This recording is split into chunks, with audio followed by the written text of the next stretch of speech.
Sir, আসসালামু আলাইকুম। Sir, আমি মোহাম্মদ আলিমুল। আমি পশ্চিম বাংলার কোচবিহার থেকে এসেছি। স্যার, হয়তো আপনারা আমাকে চেনেন। স্যার, আমি আজ আপনাদের শোনাবো আমার আধুরা প্রেম কাহিনী। স্যার, আমি একটি মেয়েকে খুব ভালোবাসতাম। অ্যাকচুয়ালি ওর সঙ্গে আমার দেখা হয়েছিল আমার এক দাদার বিয়েতে। ওকে প্রথম দেখায় আমার খুব ভালো লেগে যায় এবং আমি ওকে প্রপোজ করার জন্য অনেক চেষ্টাও করি, কিন্তু তাতে আমি ব্যর্থ হই। পরে সেখানেই থেমে যায় আমার একতরফা ভালোবাসা। তবে খোদার রহমতে 5 বছর পর সেই মেয়ে ফেসবুকে আমার ফটো দেখে আমাকে লাইক করে এবং ফোনে আমাকে প্রপোজ করে। 5 বছর পর তার প্রপোজ পেয়ে আমি খুবই আনন্দিত হয়ে তার প্রপোজ অ্যাকসেপ্ট করি এবং আমাদের লাভ স্টোরি সেখান থেকেই শুরু হয়। তারপরে আমাদের সম্পর্ক 6 মাস চলে এবং আমাদের দুই ফ্যামিলির মধ্যে তা জানাজানি হয়ে যায় এবং বিয়ে কথাও ফাইনাল হয়। কিন্তু কোনো কারণবশত আমাদের দুইজনের মধ্যে ভুল বোঝাবুঝির কারণে আমাদের সম্পর্কটা ভেঙে যায় এবং সে অন্য কোথাও বিয়ে করে নেয়। আরে কিন্তু আমি আজও তাকে ভুলতে পারি না। আমি আজও তার আশায় রয়েছি। আমি আমি অনেক চেষ্টা করেছি তার সঙ্গে দেখা করার এবং যোগাযোগ করার, কিন্তু কোনোভাবেই আমি তার সঙ্গে যোগাযোগ করতে পারি নাই। এভাবেই সমাপ্তি ঘটে আমার আধুরা প্রেম কাহিনী। আমি ওকে অন্ধের মতো ভালোবাসি। ওকে ছাড়া এই দুনিয়া আমার অন্ধকার। খোদার কাছে আমার প্রার্থনা, যদি ওকে দেখতেই না পাই তাহলে তুমি আমার এই চোখ দুটো অন্ধ করে দাও। আমি অন্ধ প্রেমী হিসেবেই থাকতে চাই। আমি চাই না ওকে ছাড়া আর এই দুনিয়ার কিছু দেখতে। ওর স্মৃতিগুলো আজও আমার চোখের সামনে ভেসে ওঠে। আজও ওর জন্য আমি কাঁদি। তাই বন্ধুগণ, আমি আজ সেই আধুরা ভালোবাসার লোকটির কিছু স্মৃতি মনে করে আপনাদের একটি গান শোনাতে চাই। গানটি আশা করি সবাই শুনবেন।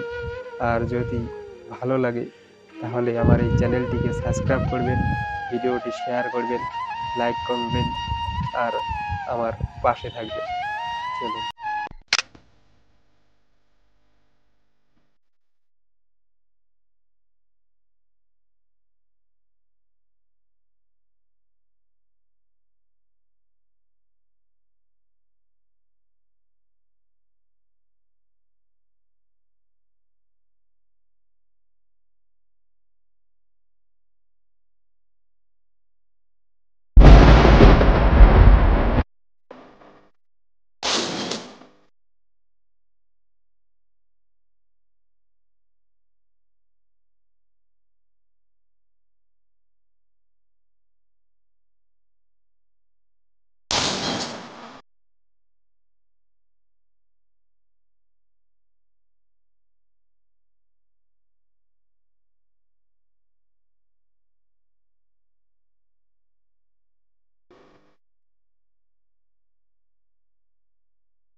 Yeah.